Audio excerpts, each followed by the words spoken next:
Hey docs, it's Erica. I wanted to just jump on here and talk to you a little bit about some tips that we have found for boosting new patient conversations. It's true probably in any kind of practice that you have, but especially in dental practices.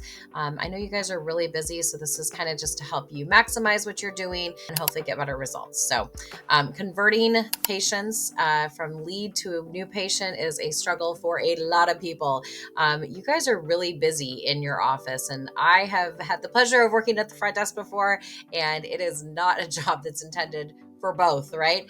They get really busy. So, here's a couple of things that we have found to be able to streamline the process for you if your team is doing it for you, okay? So the first thing is responding quickly and professionally.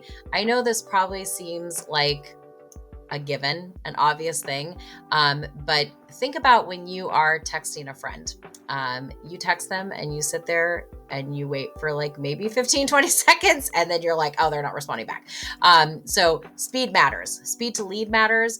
The quality and professionalism of the conversation, obviously being friendly with your responses, but really encouraging your team to have the same kind of brand and caring and empathy and everything that they do in the office, the same on the phone. You always say, people can hear a smile through the way that you talk, and that is absolutely true.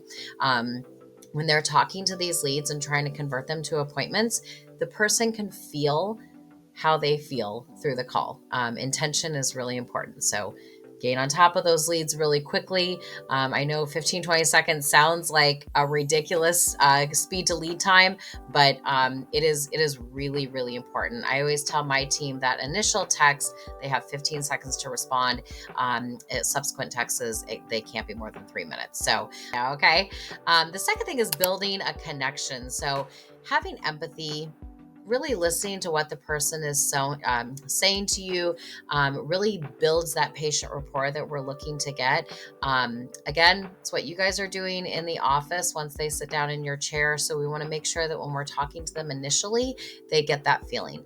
There are a lot of dental practices and they have a lot of different options, probably even within their insurance, or if they're cash pay, they for sure have a lot of options. So we want to make sure that we are being empathetic and we listen to what they're saying and what they are having to deal with. If they are scared of dental work, which a lot of people are, acknowledging that and saying, hey, I totally get it. A lot of people are really nervous about coming to the dentist. Tell me about things that you've tried to relax yourself, or, have you ever tried sedation dentistry, or, whatever your office offers to be able to get them to relax a little bit and realize that it's okay that they feel the way that they do, and we are there to get them through it. That is something that really should be happening very naturally on the phone as we're talking to leads. So investing in a lead management service. So this is where we come in. I might be a little bit partial to my team. I have a group of 9 stay-at-home moms. They do a really fantastic job. So if you get to the place where you find that your practice is just too busy, I worked in a clinic for 2 years as their marketing director. And when we first started, it was just the doctor and I. And I tell this story a lot because front desk is not really my job. That's not really what I was hired to do. But, just starting out, it was all hands on deck and we both kind of did a lot of things.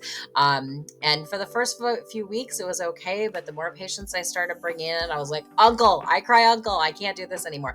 It just becomes a lot, right? Like you want them to be attentive to the people walking in the door and being welcoming, showing new people how to sign in, getting new patient forms filled out, having them, sit down in the waiting room, or letting them know how long until their appointment is. The phone's ringing, they're getting charts back to you. There's just a lot going on. So when I say that we got to get on top of that lead immediately, how is that going to happen if they are doing all the other things that they're supposed to be doing? So that's where someone like my team really comes into play.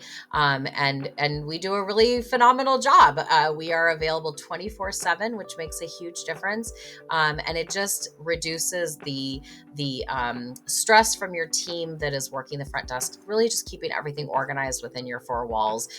We do follow up with leads very quickly. My team works 24/7, so we're available nights and weekends, which even if you have an amazing front office staff, they're not, they're there 40 hours a week. And nights and weekends actually get pretty pretty busy. So we see about 42 to 46% of leads coming in during that time. So allowing your front desk to focus on their tasks, like we talked about. I will say that more patients we see more patients who are less stressed because we are not hurrying them through the conversation. We're easy to talk to. We connect with them, find out what they have going on, and it really just improves your efficiency and reduces workload for your dedicated staff. And then, you have a dedicated person who's your lead management person. Really just having the aces in the places and keeping everybody in their lane. So if you're looking at getting ready to boost your new patient conversions, we work with a lot of different marketing agencies. We started as one, so we have a really good understanding about how ads run. We can stay in contact with them and make sure that there's a healthy flow of leads and everything, but you're already paying for those leads. So we'd love to help maximize the amount of patients that are coming in off of those. Again, I'm Erica. Thank you for listening to a little bit about how we can help you. And if you're interested in booking a call, I think there's probably a link below here that you can click and get on my calendar. I look forward to meeting you. Bye-bye.